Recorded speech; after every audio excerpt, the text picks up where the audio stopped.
పిల్లల తల్లులైనా పెళ్లి కూతుర్లా సింగారించుకుంటూ కూర్చుంటే ఇంతే అవుతుంది. బస్సు కోసం వెయిట్ చేయకుండా ఆటోలో వచ్చుంటే దొరికిండేదేమో. ఏ జన్మలో ఎవరికి ఇంత తక్కువ చేశారు? ఈ జన్మలోనూ కాదు, ఈ జన్మలోనూ. బాబు 10.5 చేసుకో. అసలే 10 రూపాయలండి. 11, గిట్టదండి. 12. 20 రూపాయలకు 10 బస్సులు తగ్గించండి. వస్తారా? ఆగు, ముందు నేను అడిగాను కదా స్వామి, తొందరపడతామే. 3 టికెట్లు 60. మనకి ఎంత గిట్టుబాటు అవుతుంది? ఇంత కష్టపడితే 10,000 అండి. 10,000? మనం ఎంఏ చదివాం 2,000. ఈ దేశం బాగుపడదు, ఈ బ్లాక్ మార్కెట్ దేశం బాగుపడదు. చచ్చా, ఏం సినిమానో ఏమిటో. ఆఖరిలో విలన్ చంపకుండా వదిలేసారేంటండి? గట్టిగా ఓకే, వీళ్ళు లేచాయంటే ఆ విలన్ ఎందుకు చంపలేదు మళ్ళీ సినిమా చూపించుకుంటాడు. ఇప్పుడు కుదిరించాలో అన్నం వండు.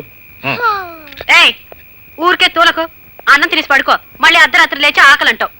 50 రూపాయలు బడ్జెట్ వేసుకుంటే 100 రూపాయలు అయిపోయింది. తీరా బ్లాక్ లో టికెట్లు కొంటే ఇప్పుడు యుద్ధాన్ని నిద్రపోయాడు. ఏంటి చెప్పేమైంది?